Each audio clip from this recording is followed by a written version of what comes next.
Welcome to Sports Corner with Ralph Williams and Smokin' Jimfrazier. And now here's your host, Ralph Williams and Smokin' Jimfrazier. This is a Huddle Sports Network broadcast. You can find us on Roku TV, Amazon Fire Stick TV, Facebook, and YouTube. Get all your sports news here first. The daily podcasts are Ken and Ken in the Morning, Lions Talk with Smoking Jeremy B, Wrestling Roundup, The Big Football Show, and more, Shield TV, Lions Villain Report, and Red Zone Rant.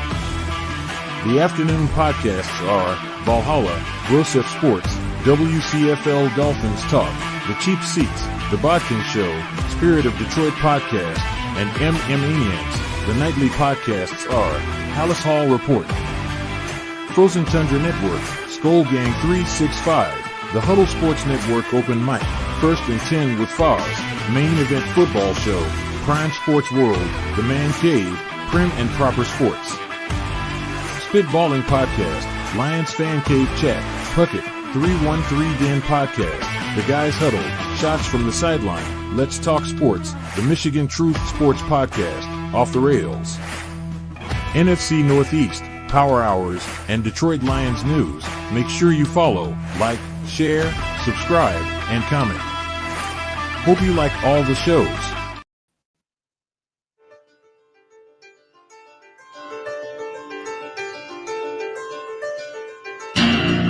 Oh my, good afternoon. I had to play this Van Halen song with Sammy Hagar on the vocals, one of my favorite bands, one of my favorite songs right here, right now. Yes, we are.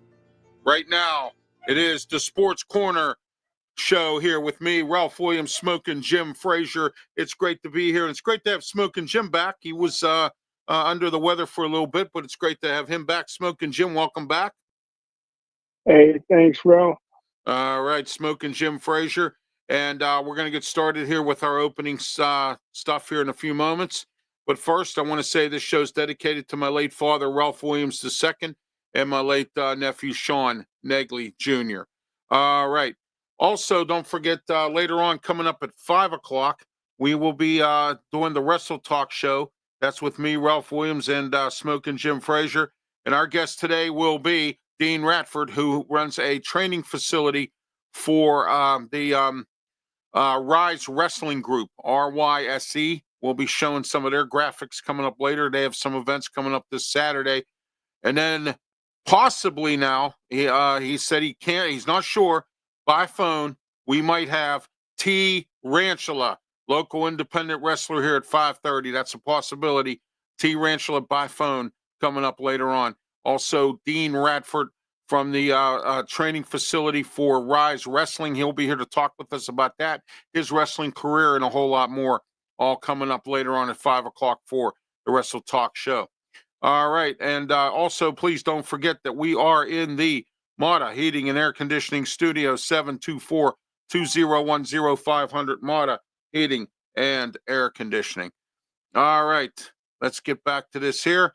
And we're going to get into our opening stuff here. I'm going to start with my rant first. And my rant goes like this, and it's quite simple. And I've said this many times, and I've said it over and over and over again. Sports in Pittsburgh is mediocre, very mediocre, okay?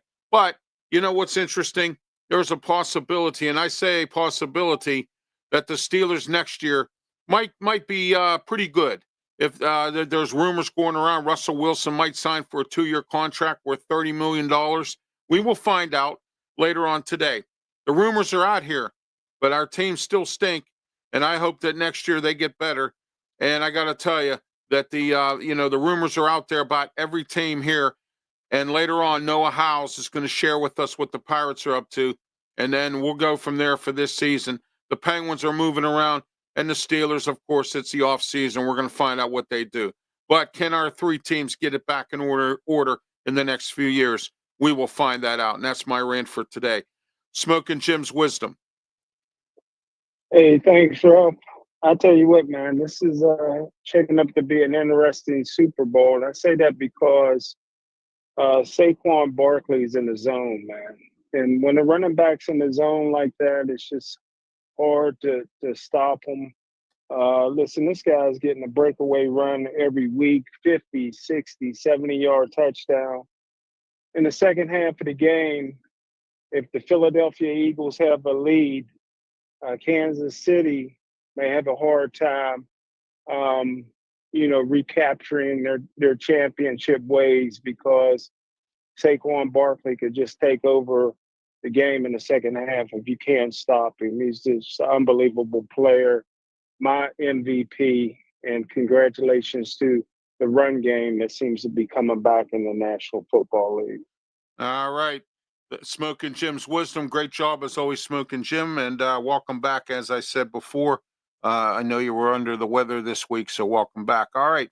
Noah HILES is brought to you in part by Keystone Coach Works right on Route 88 South Park, or Bethel Park, I'm sorry. Route 88, 412-833-1900. Are you handicapped like I am? Need to get a new van? Well, guess what? This is the place to be. Call, ask for Dawn, 833-1900. They will equip your van the way you want it, and great prices. And also they have financing available. Call today, ask for Dawn, tell Dawn you heard it here on this program. All right. Okay, now we're going to go to our first guest is Noah HILES from the Pittsburgh Post-Gazette, covers the Pirates. We're going to talk today a little bit about the Pirates because I wanted to catch you, Noah, before you go to spring training down there in Bradenton, where it's a lot better with the weather than it is here. Oh, yeah. So and I know you're looking forward to the sunshine down there in Bradenton, Florida, and so on. So, but anyway, let's talk about the Pirates this year. But first, Smokin' Jim, say hello to Noah. My man Noah, what's going on, partner? Smokin' Jim. I got to tell you, I love Ralph, but you're the real reason why everyone comes on this show. So it's good to hear your voice, brother.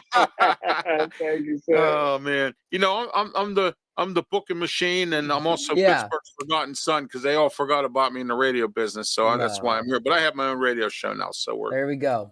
2 of them, actually. So, and we'll talk about that later. But right now, let's talk about the Buccos. Noah, tell us what's going on with the Pirates this year. How are they looking? What's their free agent signings? And we can break down some positions. We'll start with catcher. The catching position's interesting. I think that was a pleasant surprise last year for this team, and not for the reasons a lot of people would have expected it to be. Joey Bart was one of the best trade acquisitions this front office has made during its time in Pittsburgh. Getting him in the first month of the regular season from the Giants as what was viewed to just be, a placeholder until Jason DeLay could get healthy and you could get a backup catcher. He enters this season as the starting catcher, and he should be. He's one of the best power bats in this lineup, a guy who I think could hit 20-plus homers if he's able to stay healthy for a full season, and someone who I think will be a lot better defensively this year now that he has a season of familiarity with the pitching staff under his belt. It's always tough for catchers to be good defensively when they get traded midseason because you got to learn how to work with an entirely new pitching staff. So him coming back helps him, or coming back to the same team helps him be better, I think, in both areas. Behind Bart, the catching situation's interesting. You have a reliable backup in Jason DeLay, a guy who's been up and down from the minors the last couple of years. And then you have 2 former top 100 prospects, both whom the Pirates would be happy to see replace Bart as the everyday guy if they're able to earn it. Endy Rodriguez is a guy that I think can be a significant contributor to this team if he can be healthy. He missed last season due to Tommy John, got a couple of at-bats in the minor leagues toward the end of the season. But if he can come in and be a defensive backup, he plays quality defense behind the plate, and if he can be an average hitter, that's a really good sign for the Pirates moving forward, not just in 2025.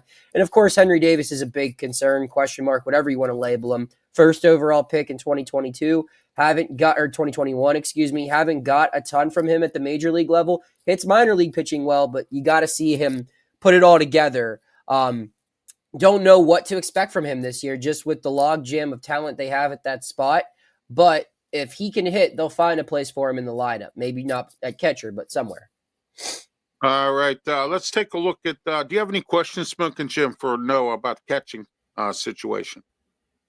I don't have any catching questions. Can I ask another question, though, Ralph? Sure, go ahead.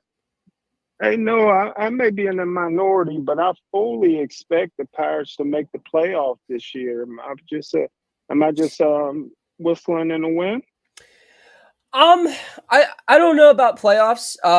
But the way this team's currently assembled, I think it can be better than last year's. It's just there's a lot of ifs on this team. They banked on what they had rather than going out and trying to sign a free agent or make a big trade to make them significantly better. They made minor moves that they believe will complement the key contributors that they already have. If Brian Hayes can stay healthy, that makes this team a lot better. If Nick Gonzalez can continue to progress as a hitter, something he did last year, took a major step forward and became the everyday second baseman, that makes his team a lot better. Spencer Horwitz was their big move. They got him from the Blue Jays. He'll be their everyday first baseman. First base has been a revolving door for this team, really. Oh, yeah. And if they can solve that problem, that's huge. And they went out and they got a guy who probably would have been in the major leagues a lot earlier had Vladimir Guerrero Jr. not been playing in front of him. And so now this is a guy who's not going to hit a ton of home runs, but can be a good leadoff hitter, be a good on-base percentage guy, be a good defensive glove at first base, and provide stability at a position where it's been lacking for a long time. So those are things in the infield that can make them better. Outfield, you add O'Neal Cruz to the center field, and the sky's the limit as far as potential for him. Reynolds is as solid as they come in left field, a two-time All-Star. Right field's a huge question for this club. If you can get the Jack Sawinski back that was the player in 2023 who hit 20-plus home runs, then your team's going to be better. They have the pieces. And the starting pitching is going to be significantly better for no other reason than the fact that they'll have a full season of Paul Skeens and they won't have to worry about his workload. And they have a lot more talented arms coming up in AAA this year, where we saw it with Jones and Skeens. They've got other guys like that coming up again. So the rotation's going to be good. The bullpen's a question mark and the lineup's a question mark. But if this team can play to the potential of which the front office clearly believes it to have, they'll be in the mix. I still think further additions are needed. I think they need to trade for another bat or sign a bat before spring training. And I think even if they are in a position to push for the playoffs, they're going to need to make another significant trade during the regular season to make this a truly competitive team. But it's not out of the question. All right. We're here with Sports Corner Show every single Tuesday, 4 to 5 p.m. right here on YouTube, Facebook, Twitch, Twitter X platform, and the Huddle Sports Network on Roku and Apple TV, and also on Amazon as well, Amazon Fire Stick. And we'll be shortly broadcasting soon on the South Florida Tribune Network and also on the Sports Survival Network as well. That's coming up soon. And speaking of Sports Survival, which is a new entity by JT Toth, formerly of Draft Nation, he will be joining us at 4:30 today. We're going to talk a little bit about Pitt football coming up, their spring game in April, and then also the moves that they've made to try to get better for this season. And Noah's a little bit familiar with that a little bit. He was once covered Pitt football for the Post-Gazette. Now covers the Pirates, but we're going to have JT come on. And then also we're going to talk about the Super Bowl, Eagles versus the Kansas City Chiefs. Who do you want? I don't want any of them. I could care less who wins or who loses. I'm going to sit back and watch it because what I wanted didn't happen. I didn't want Kansas City in it to win. I want them to lose, but at the same time, I don't want Kenny Pickett to get a ring. So there we are. All right, RXJ here in the comment section says, hello, Ralph. Hello, RXJ. Thank you for being part of the program. Pensman Sports. Hey, Ralph. Pensman Sports is now part of our formerly known as the External Bum Show, is now called the Saturday Sports Show. We'll be talking about that later on as well. All right. Okay. Let's talk about pitching a little bit here, Noah. What's going on with the pitching staff, starting and the bullpen? The rotation has the potential to be one of the best units in Major League Baseball this year. I mean, of course, it's headlined by Paul Skeens, who's the favorite to win the National League Cy Young. Jared Jones returns after a really solid rookie season, and Mitch Keller obviously returns after putting together back-to-back solid campaigns, albeit, aided by a second-half slump. a little bit. Bailey Falter will be the fourth guy in the rotation to start the season. He's coming off his best career year in 2024. So those four right there, I mean, that's a solid 1 through 4 if you're looking at it. You've got 2 all-stars in that group. You've got Jared Jones, as former top 10 prospect in Major League Baseball, who, looked really impressive at times last year. And Falter's a solid back-end guy. I assume Johan Oviedo will be the 5th and final starter on the opening day roster, at least. This was a guy who was the second best starter on the team in 2023, missed all of last season due to Tommy John surgery, but I think has a lot of potential to start games for them. I love his size. I love his stuff. They just have to be careful with his usage. But what's going to set this group apart is not just those 5, but the wave coming after them. They've got 4 guys who were a part of the starting rotation in AAA at the end of last season, who I think could work their way into being significant contributors. We'll start with Mike Burrows, a guy who was a former top prospect. Yeah, I remember Mike Burrows. And then he got Tommy John, made his MLB debut last year at the very end of the season at Yankee Stadium. He's someone I could see being used similar to what we saw Luis Ortiz being utilized last year as both a reliever and a starter. I think the same could be said potentially for Oviedo and maybe even Falter, because they're going to need to clear room for other guys. 3 top 100 prospects in baseball are in their AAA rotation right now. The most notable of them being Bubba Chandler. He's viewed as... I was just going to ask you about Bubba. He's viewed... I mean, this is a guy who I think has a higher ceiling as a baseball player than anyone on the roster not named Paul Skeens. People have compared him to Zach Wheeler. As far as skill set, Zach Wheeler, of course, finished second in Cy Young voting ahead of Paul Skeens this past year. That's not to say that I think Zach Wheeler is better than Paul Skeens. I think Skeens is better. But if Chandler meets his potential, the Pirates could have the best 1-2 punch in starting pitching in baseball.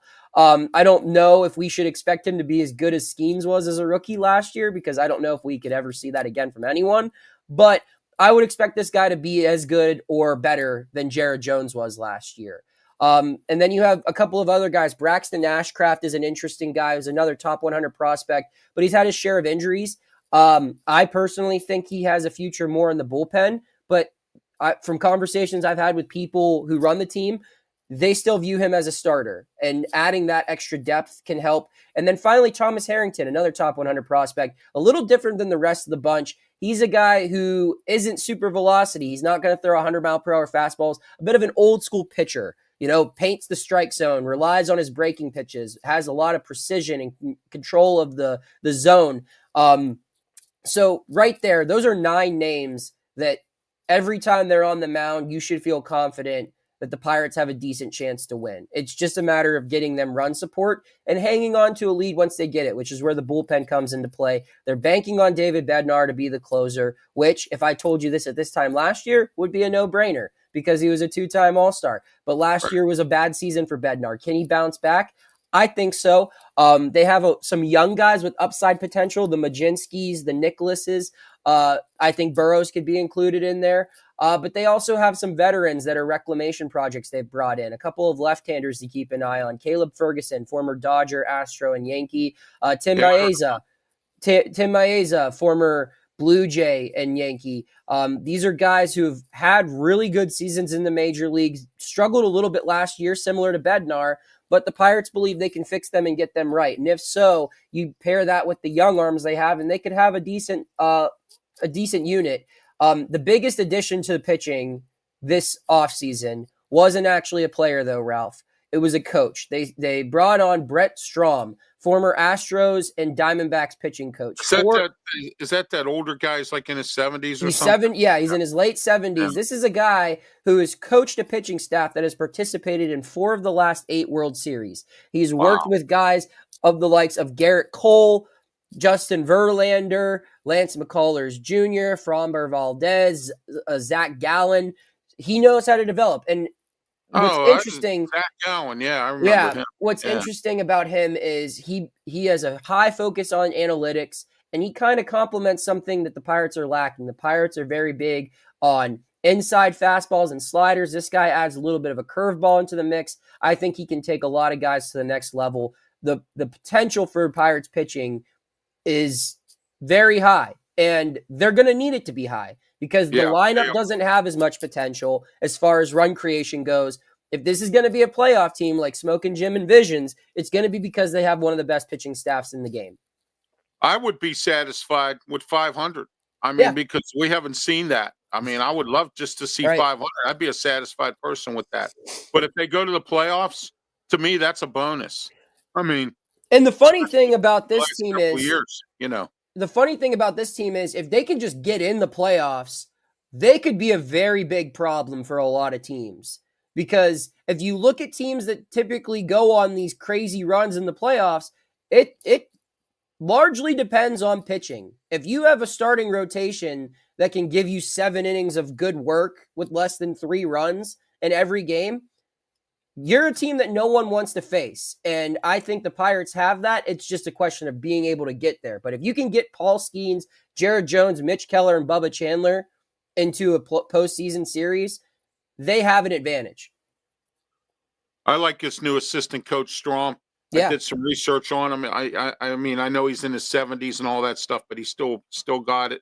You know what I mean? And I'm happy to see that. That's going to be interesting. I think our pitching staff should improve with that. Smokin' Jim, any questions for Noah? Man, great information, Noah, as usual, man. I tell you what, you should be nationally known, brother. But what do you think? Did you get a chance to talk about the new hitting coach? Yeah, Matt Haig is an interesting hire.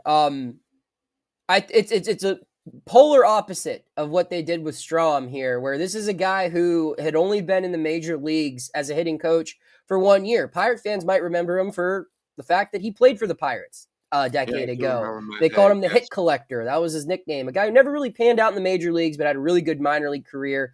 And is someone who I think, if all else fails, will bring a new philosophy to the team.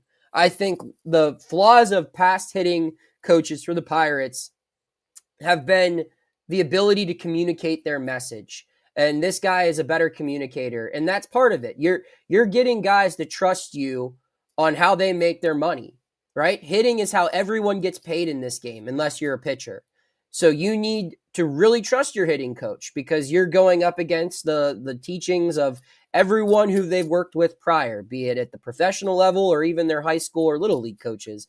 Everything that they've learned, they're now they're trusting you to add on to it. This is a guy who I think is, rather than teaching everyone to hit the exact same way, to have the exact same plate approach, they're looking for guys to build around their individual strengths. Every guy is going to have a different game plan, which I think makes sense. O'Neal Cruz should be going up to the plate and looking for something a little different than Isaiah Kiner-Falefa or Nick Gonzalez. You know, if you're a power hitter, you should be playing the game at the plate like a power hitter. Whereas if you're a guy with speed or a guy with ability to hit the ball to the gaps or hit the ball on the ground and run it out, you should have a different plate approach. And so I think an individualized hitting instructor is something this organization is needed. And it's the ability now to get guys to buy in and trust him. And that's where the challenge comes in this spring. Well, you know something? I didn't listen. I have some friends up in Milwaukee that cover the Brewers, and they told me and warned me about Andy Haynes, and I didn't listen because he couldn't get along with CC Sabathia up there, okay? And it was a really interesting scenario. There was a couple big players up in Milwaukee that he couldn't get along with or they didn't like him or something, and they ran him out. And those folks that cover this stuff up there said to me, "Oh, be careful with Andy Haynes. He's no good. He's, forget that." And I'm like, "Oh, no, he came from Milwaukee, worked with all these players." And I thought it was going to be an interesting thing. And here I have egg on my face because I thought Andy Haynes was going to be, the hitting instructor that was going to save the Pirates. And it just didn't happen that way. So, I will say, I mean, compared to the other hitting instructors, this guy has way less experience. He's never been a complete major league hitting coach. He's only had 1 year in the major leagues as a coach, and it was an assistant hitting coach last year with the Blue Jays. Prior to that, he's been just a minor league hitting coach in the Blue Jays organization. So it's a very green, raw hire, but in the situation the Pirates are in, this is what they had to go do. So if this is one-on-one, Noah, there's nothing wrong with teaching. Right. Chuck Noll when he coached the Steelers, he wasn't a coach. He was a teacher. Right. He taught everybody everything. And if this guy can work one-on-one with everybody and teach them a good swing, teach them a good, how to stand at the plate and hold the bat, which way, what pitches, how to do this and that. I think it's going to be okay. I hope that the Pirates this year have solved the problem of other teams making them sweat. And what I'm talking about is the pitchers pitching too much, and instead of like hitting the immediate fastball, they were making the Pirates pitch. If they don't do that this year, and they can do some early, striking out and stuff like that, I think maybe they can survive. Last year they got killed with that the whole year long. All these teams made them pitch, and then the pitching staff got worn out, and it was just terrible. I agree. So and especially when they came up against some of the good hitters in the league. So Smokin' Jim, do you have any final words for Noah before I let him go? No, great job, Noah, and enjoy Florida. I will. There you go. All right, Noah, thank you for being part of the show as always, and we'll be talking again later on down through the season. Noah House, the beat writer for the Pittsburgh Post-Gazette. He covers the Pittsburgh Pirates. So, Oh, by the way, did you hear about the big dedication today at PNC Park there, Noah? Oh, no. What is it? What happened? They put up new windows in the bathrooms. Why why? So you could pee and see. There we go. That's why I keep coming back, Ralph. I know. My jokes sometimes. Yep. All right, you have a good one, Noah. Thanks. You too, Ralph. Take care. All right. Noah House, Pittsburgh Post-Gazette, covers the Pittsburgh Pirates, and he was brought to you in part by Keystone Coachworks. Keystone Coachworks, go see them today. I am in a wheelchair. I have a handicap accessible van. You can ask Smokin' Jim. He's seen it in action, and it's 412-833-1900. Call Keystone Coachworks today, Route 88, Bethel Park, and also ask for Dawn. Tell Dawn Ralph Williams sent you. All right, Smokin' Jim, your thoughts on what Noah had to say in the Pittsburgh Pirates of 2025. I'll tell you what, man, he gave us about 2 hours of information in 20 minutes, man. It was just unbelievable, man. Oh, yes, absolutely. I'll tell you what, if you listen to Noah and you're not a baseball fan, after you get done hearing him talk, you want to start going to some Pirate games, man. Oh, absolutely. Absolutely. You know my stance, Smokin' Jim. I won't go unless somebody pays for it because I refuse to give my money to that team. I really do. I refuse to until the owner starts doing something and, he's not going to do anything. And we don't know down the road what's going to happen anyhow. But speaking of owners, real quick, Smokin' Jim, before we get to JT Toth, how about Art Rooney II? And I forget which of the TV stations here he said this to. But I watched interviews from all three, from Channel 2, Channel 4, Action News, which I was on, of course, for a matter I don't want to talk about. But anyway, and Channel 11, WPXI. And of the three of them, I can't remember which one it was. He said that he is starting to step away a little bit and letting his kids run a little bit of the organization. He's brought a few of his kids in. What are your thoughts on the Steelers doing this? And Bob Nutting in the future said he's going to pass this team on to his kids. What do you think? Well, the Chiefs did that with Dan. Brought his son on the teaching the business in the early 70s. And Dan Rooney did the same thing with Art. Brought him on, started learning the business of professional football. From what I understand, I think the next one in line is his son Dan, and they tell me he was a pretty decent scout, and that he is a football guy. So I don't know if he'll have the compassion that his elders had, but we just have to see. But it's a family business, and that's what you do, man. When Art's in his 70s now, I think he's 72, 73 years old.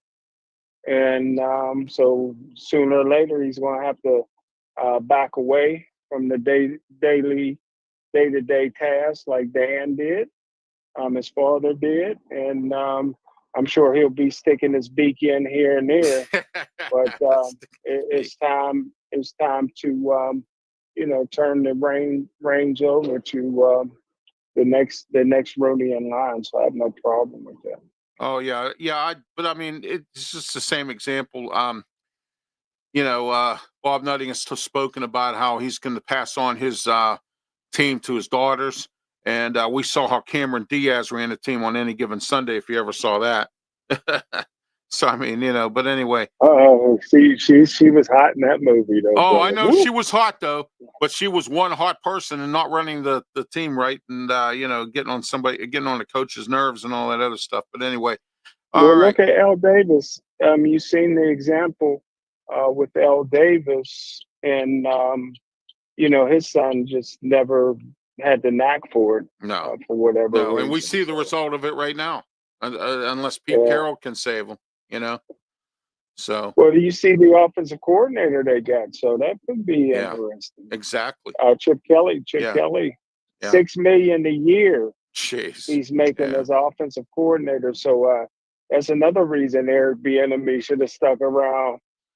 Offensive I'll tell you what, coordinator Eric Bieniemy, man, he really stuck it to himself. I mean, we said it. We said it. Yeah. We said it all along. Yeah. The guy just could not coach. He was in the perfect situation where he was getting a lot of credit for being an offensive coordinator of a Super Bowl team when Andy Reid was making all the calls. And, he was making money. He was winning championships. But, sometimes your ego stands for edging God out. You get your ego in the way, man, and look where he's at now. The assistant to the assistant to the assistant in the movie theater. Fast Times at Ridgemont High. He says, "Hey, Rat, why don't you go over and talk to that girl over there? You're the assistant to the assistant manager in the movie theater." I don't know any brother that want to live in Washington State. No, you know what? You're right about that. You're exactly correct. I don't know. I don't know if I'd even want to live there. Nothing against those folks there. All right. Don't forget Saturday morning. This Saturday, or Saturday morning, and every Saturday morning, 8 a.m. to 9 a.m., guess what? And I said I was going to save us for later, but I will talk about it right now since we have the banner up.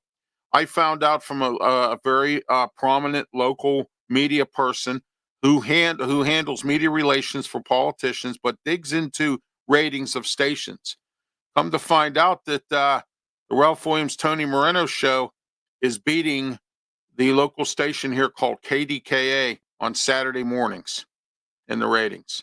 So I want to thank The Answer for letting me put me and Tony Moreno put our show on here on The Answer as well.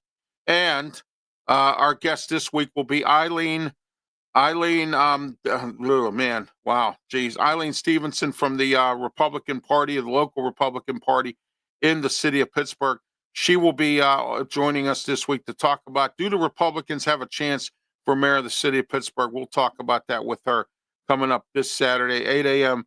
to 9 a.m., the Ralph Williams, Tony Moreno show. And then at 2 p.m. to 3 p.m., and get this now, we're also beating 93.7 The Fan in the ratings on Saturday, 2 to 3 p.m., 12:50 a.m., 92.5 The Answer. Ralph Williams, myself, Smokin' Jimfrazier, my co-host here, Claudia Rosano, one of the greatest, the Hall of Famer, and none other than Steel City Sports World, and also legend Luther Dupree. So there you go. All right. And we're in the Mata Heating and Air Conditioning Studios, 724-201-0500, Mata Heating and Air Conditioning. Give them a call. Winter's here. Hey, you know what? Spring's coming up real soon here. I hope the groundhog was wrong as he seen his shadow on Sunday. But you know what? Mata might be able to help you here, not only just with your furnace, but also with UV lighting, snow melt, and also getting your air conditioner ready for the summer. Call Mata, 724-201-0500. Tell them you heard it here, or tell them Ralph Williams sent you. All right. And JT Toth here, who will be coming up shortly, is brought to you in part by the original Hometown Pizza, Moon Township, right on University Boulevard. Call 412-264-4444, the original Hometown Pizza, eat in, take out, or delivery if you live in the Moon area. Tell them Ralph Williams sent you. You will get a discount on your order. All right. Let's go to our next guest here today on Sports Corner Show. We're live here on YouTube, Facebook, Twitch, Twitter, X platform, and the Huddle Sports Network. And let's talk to someone here who we haven't seen for a while. By the way, who are you? JT here, John Toth. How you doing, man? Hey, JT Toth from the Sports Vival. I have to get used to saying that now. So there we are. And we're going to be doing our programming on shortly here with JT as soon as he gets everything up and moving. We'll have JT talk about that in a second. But Smokin Jim, say hello to JT. What's up, my man, JT? What's up, Smokin Jim? How you been, man? Did you hear him, Smokin Jim? Hello? Yeah, I'm doing good. I'm doing good, okay. brother. All right. I thought he got lost in a bingo match or whatever. So, but anyway.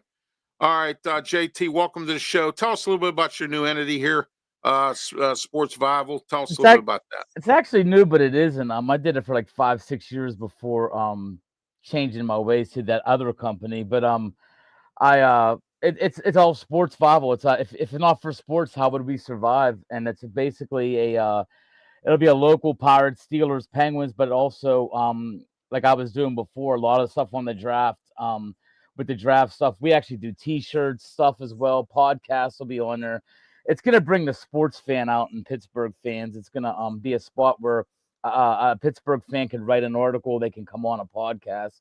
They could give their reviews on stuff. Plus, we'll also have some other big guests on as well from just me being around and in the media and stuff. So you'll be on there, people like that. But it'll be a great place to come, and we'll do magazines. We do books. I was writing books for 5 straight years until I took over the new job, and it's I'm gonna get back into doing draft guides, magazines, fantasy guides, stuff like that. So I'll still be doing what I've been doing, but it'll just be under the Sports Vival brand. But that's something I came up with, and I'm looking forward to it.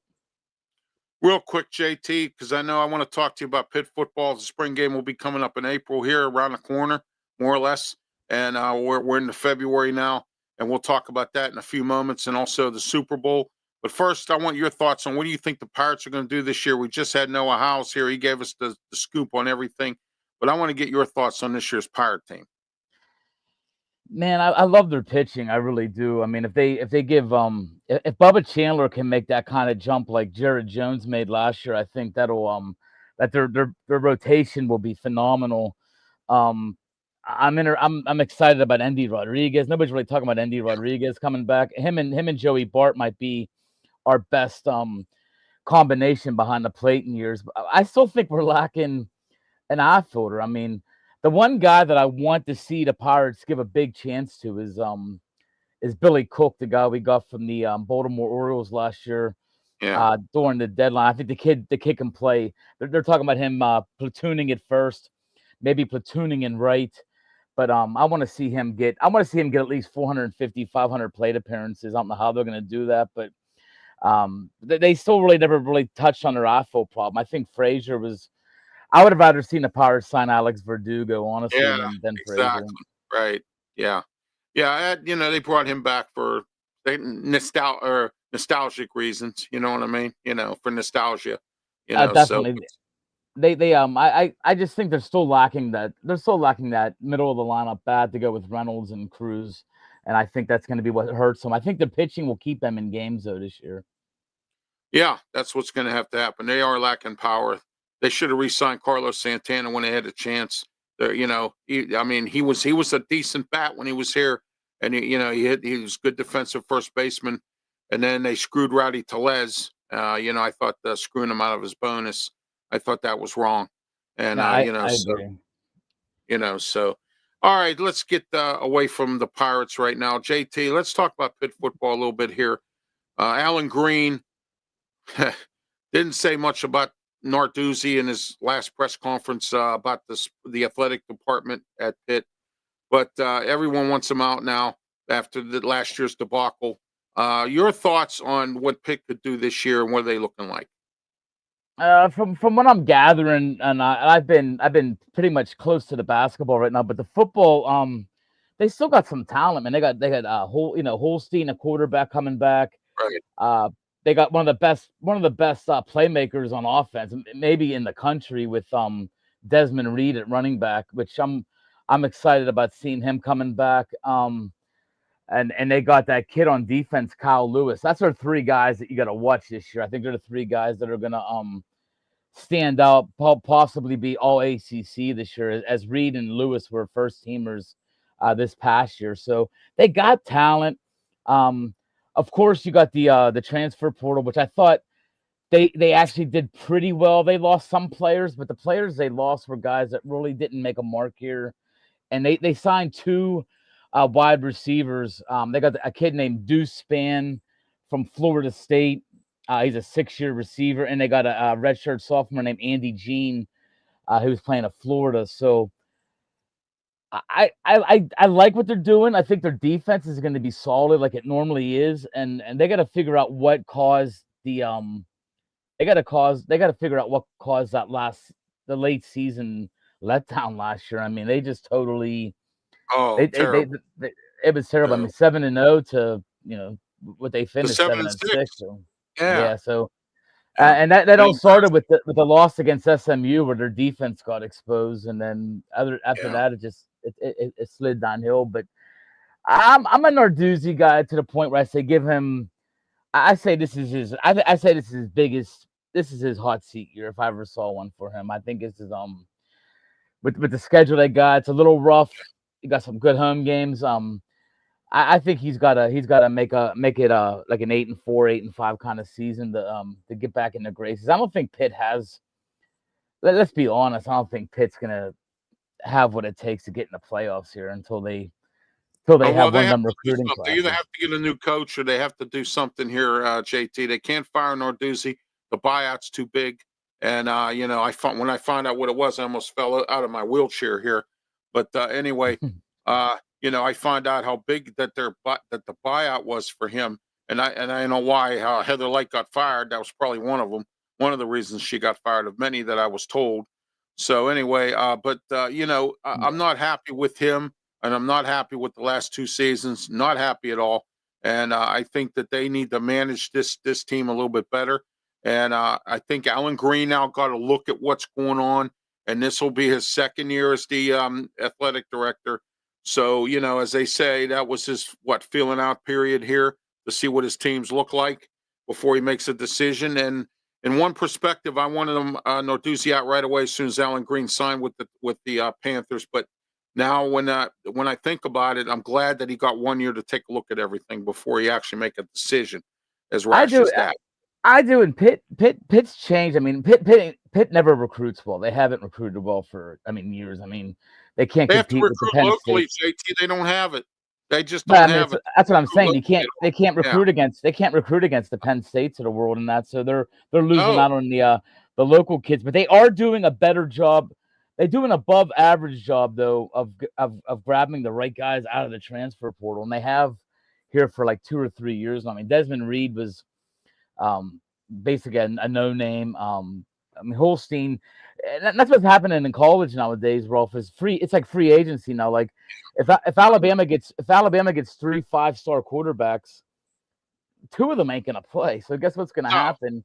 Exactly. You're gonna have so teams they're like they're gonna go to smaller teams like Delaware, like Flacco did, or some or whatever some of these guys are doing. So that's how Pitt gets their new. That's how Pitt's gotta. That's almost how Pitt's got to recruit now. I know it doesn't seem right, but as long as they can get in the transfer portal and get some of these 4-star, 3-star kids that are good players that just never got a chance at these bigger schools. Even like Donovan McMillan, we had him at safety the last couple of years. He's a local kid that went to Florida, didn't start, came back home to Pitt, and he played well for us. He just moved on now, didn't he? Yes, he's going into the draft. He'll probably be a 6th or 7th round draft pick. Yeah, I'm hearing stories. Steelers are looking at him for a late round or undrafted free agent or something to that effect. Yeah, he'll be a later guy. Yeah, exactly. Smokin' Jim, you have any questions for JT about anything? Pirates, Pitt? Well, I'll tell you what.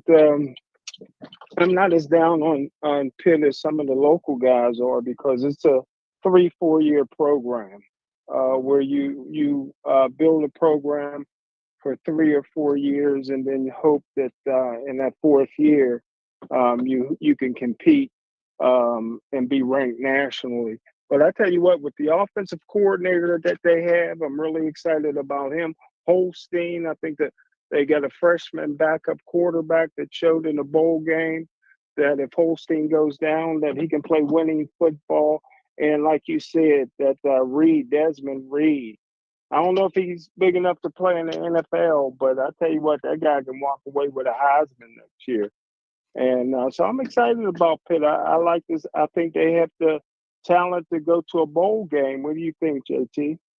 I think they definitely should go to a bowl game. I think they definitely can have a winning season. It's just the fact that, like Rolf and other Pitt fans are saying, I mean, is 7-6 good enough anymore? I mean, it's just getting old with the.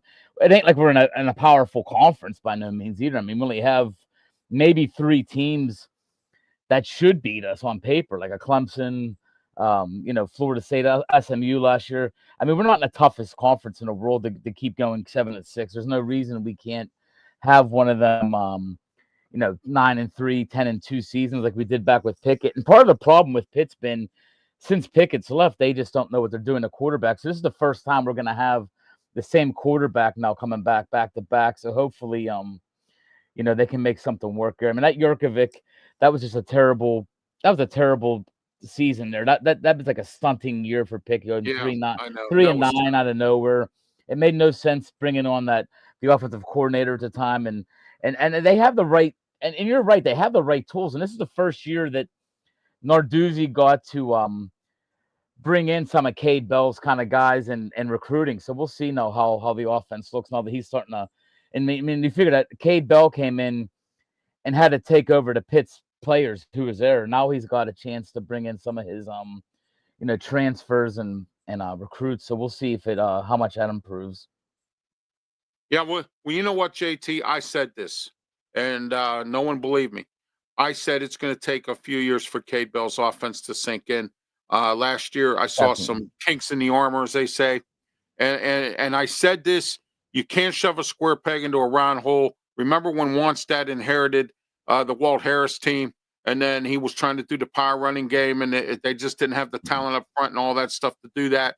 And then now Cade Bell now can start bringing in some of his athletes and some of his people to run this go offense. And you already saw that Desmond Reed was his guy. I mean, and he saw how good he did. So if he gets a couple more of them players he feels comfortable guys with, like that. Yes, exactly. You get some guys like that, or you get some of these guys, like you said, that came from some of these other schools where they're not playing, they're not starting, they're not doing anything. But we'll see what happens in the first game against Duquesne. Yeah, that's gonna be a neat one. It's gonna be a real tough game here against Duquesne. Yeah, there you go. That'll be a tough one. So hey, Robert Morris is playing West Virginia next year. So there you go. Yeah, get the local teams against each other. Yeah. Hey, you know what? I don't have a problem with that. You know what I mean? Hey, the city game. Why not? Hasn't happened in a long time. Let's talk briefly about Pitt men's basketball real quick here. Laid an egg against Virginia. What's going on here with this team? They seem to be like the Penguins on a roller coaster ride here. They win one game and then they blow it against some team they probably should have beat or whatever. What's going on with this team? Yeah, that was a rough one last night. I'm being honest. That was and Capel said it in the press conference. That was probably the worst game since he's been coach. I mean, they weren't in that game from they were up 4-1. Pitt was up 4-1, and that was it. I mean, they went on a 17-0 run, and we never even cut it within 10 since then. But it looks like a lack of. Last night looked like a lack of offense where it's almost like they're playing what are you gonna call it, like park ball? They're street just running basketball. around. Yes, street basketball. They're running around. They're not setting anything up. They're playground game. Yeah, playground ball. They're taking some bad 3-pointers. They weren't setting up anything inside. I would say that was Jalen Love's worst. That was Jalen Love's worst game I've seen him play as a Pitt Panther. He struggled even dribbling the ball last night. A lot of turnovers. Talented team. I think these last couple of weeks, so they beat North Carolina, which was great, but they lost to Clemson. They lost to Virginia. I think that their chance of the tournament's sliding fast, and their best chance is going to be like every other year where they got to make a run in the ACC tournament, which I don't see it happening. His team just seems just too inconsistent right now. Yeah, absolutely. All right, let's talk about the Super Bowl, guys. We have JT Toth with us, guest today from Sports Bible. He's getting ready to start this new venture, and I'm proud to say that that RW Media Productions will be part of it, and it's going to be a pleasure to work with you, JT, on this Sports Bible entity as well. Thank you. And I'm always looking to move forward. Yes, and thank you guys. And I'm going to make this. It's going to be a fun. It's going to be a fun. It's going to be a fun website, fun podcast, fun everything. You're going to be the main leader of the podcast, and we got Bubba Brewer coming on from the Steeler Dynasty. Bubba, that's great. We got some nice things going on there. And like I said, we're going to have a gift shop, some T-shirts. So we're going to try to bring all the Pittsburgh fans together here in Pittsburgh. Yeah, that'll work. All right, guys. The big elephant in the room, the Super Bowl. So let's get started with that. We got about 5 minutes in the broadcast here. JT, we'll start with you since you're our guest. Your thoughts on this year's Super Bowl? Who's going to win? Who's going to lose? What do you think? I'll tell you what. Like, just going by as a a person that watches football all the time, who's going to win's a tough one. It should be a good game. That first and foremost, it should be a close game. Who do I want to win? That's an even harder question because I hate rooting for a Philadelphia franchise. I'm sorry, but it better be the Eagles, Phillies, Flyers. Of course. I would root for the Eagles if Kenny Pickett wasn't on the team. That's my pet peeve right there. You know. I mean, I think at the end of the day, if Philadelphia gets out ahead early and can muster up like a 10-13 point lead going into the fourth, I think they have a really good shot. If it's Eagles by 7 or Chiefs by 7 or tied going into the fourth, how could you go against the Chiefs right now? I mean, they don't lose close games. I think that they've been there before. Of course, I mean, 4 out of the last 5 years. I think that they're going to win this game, but I think it's going to be very tight, 27-24. Something like that, like a score like that. Look for Barkley to have one of his big runs, but I think the one guy that nobody ever talks about on the Chiefs is going to go off in this game is Karlaftis, the defensive end. I think he's going to have a big defensive game, and I think he's going to make have a strip sack in or somewhere. I think the Chiefs' defense is actually going to be what puts them ahead at the end and wins the game for them. But I think it's going to be an enjoyable game.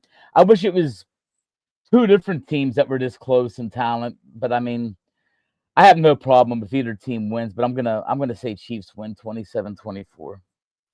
All right, Smokin, Jimfrazier, your thoughts, Super Bowl. I'll tell you what, JT pretty much said it all. I just want to add that I think a disadvantage for the Chiefs is that the referees have been put on notice. So the referees won't be able to favor the Chiefs. Probably that's going to hurt them at times during the game. I think that Barkley's, like JT said, he's in the zone right now. And when the running back's in the zone like that, man, he's breaking off 50, 60, 70-yard touchdown runs every game. I don't think we've seen anything like it since. I don't think we've seen anything like it since Barry Sanders. Being honest, this consistent of home run hits. It's unbelievable. So yeah, exactly. Yeah. And he should be the MVP. But I'll tell you what. That offensive line. Hopefully, and with Kansas City, I know they're hoping that the wide receiver goes back to reading the book instead of getting involved in the offense. Hopefully they'll bicker a little bit. That's the only thing that can hurt them offensively. Defensively, that's secondary for Philadelphia. They're young. I think the rookie Cooper DeJean hasn't given up a touchdown pass all year. Mitchell, the other rookie, is a shutdown corner. They got a linebacker, Braun, that should be a defensive player of the year. It's unbelievable. So I just believe that because of the referees, Philadelphia really got a chance to pull this one out 33-28. And Jim, you make it. I'm Jim surprised you makes didn't it. say Oh, sorry. 5158 or something like you normally do. 33 is a unique number, though. Go ahead, JT. No, I'm gonna say the Smoking Jim makes a great point. With the referees, it's gonna be in the back of their head. They're human, so even if it looks like I mean, if Mahomes does take a hard hit that you would usually call like a roughing the passer, I think it's gonna be off the table this game. I think he's right. I think it's going to be a unique situation for the penalty calls. And I think it's going to be a hard environment for the referees. All right, JT. Thank you for being part of the program as always, and good luck with your new entity. And we're going to be a part of it, and it's going to be a great thing. And I think we're going to move forward with it. It's going to be great. I'm proud to be part of it. Thank you. Ralph, Smoking Jim, thank you, Ralph. Thank you so much for being a part of this. What I'm doing, and I'm telling you, people in Pittsburgh are going to know the name. They're going to know the logo, and they're going to know your podcast. They're going to know everything going on. You guys are doing a big job, great job, and I look forward to working with you guys. Thank you for having me on. All right, thank you, JT. JT Toth, now of Sports Vival, and he'll be starting getting things rolling here real soon, and we'll have him come back on again coming up soon. Thank you, JT, for being part of the program. Thank you. All right, that was JT Toth. Smoking Jim, your thoughts on what JT had to say, and any final thoughts you want to add before we wrap it up? I'll tell you what, I'm proud of JT, man. That's sound like he's taken on a huge project. It's something that he's done before. He's getting his his draft guys back out there again. And I tell you what, I think that the city of Pittsburgh and Southwestern Pennsylvania is going to support this. Yeah, so do I. It's going to be a great thing, and we're involved, so that makes it even better. So there you go. But anyway, also we're going to get Claudio Luther involved, and all four of us are going to be involved here, and we're going to take it places you'll never see before. All right, I don't have any real closing thoughts, but I do want to say once again about how Pittsburgh professional sports has gone. But some of the colleges are, coming around doing some things. But I hope that things pick up here in Pittsburgh with the sports and everything else. And please don't forget Saturday morning or Saturday afternoon, 2 to 3 p.m., the Sports Corner radio show with me, Ralph Williams, Smokin' Jim Frazier, Claudia Rosano, and Luther Dupree. Coming up next, Wrestle Talk. Our guest will be Dean Radford. He's coming on at 4, and he will be talking about his wrestling academy with Rise Wrestling. We talk about the Royal Rumble. We're also going to talk about possibly, he couldn't give me a definite answer, but he will be calling in by phone, possibly T. Ranchula, local independent wrestler, well-known, has his own wrestling company. He's going to be talking about the event coming up February 27th at the Enclave Theater down on the south side. Smokin' Jim and I will be there for that. Smokin' Jim and I will be there this Saturday, February 8th at the City Winery for Wrestle Rex. So we'll be there for that as well. For Smokin' Jim Frazier, I'm Ralph Williams. Till next Tuesday, have yourself a great week. Thank you, and we will see you.